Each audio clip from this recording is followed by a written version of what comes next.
ঘটনাটা কি ঘটেছে? ঘটনাটা ঘটেছে, আমরা এখানে বসেছিলাম, যে ব্রিজের এক সাইডটা দেখছি ফাঁপ দিয়ে আস্তে আস্তে করে ছেড়ে প্রথম ব্রিজের গাটা ধসে পড়ে গেল।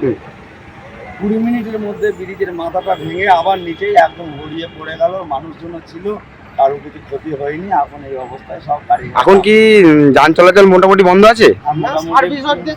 এখন যাচ্ছে মনপুর বর্ডারে, ওখান থেকে গিয়ে প্রথম গাড়িগুলোকে দাঁড় করায়, দিয়ে বাইপাস হয়ে নামিয়ে গাড়ি আপাতত ক্লিয়ার। দাদা ঘটনাটা কতক্ষণ আগে ঘটে?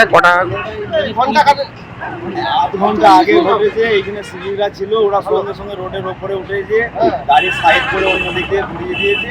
বাকি এই রাস্তা বন্ধ হয়েছে। এই ঘটনাতে কি কোনো মানুষের ক্ষতিগ্রস্ত হয়েছে? না, কোনো ক্ষতি হয়নি। জায়গাটা তো একটু বলবেন কোথায়? শটডাঙ্গার মোড়, শটডাঙ্গা দেউলে। আপনার নাম এবং পরিচয়? আমার নাম শেখ সাইফুদ্দিন, গ্রাম আলিপুর। ধন্যবাদ।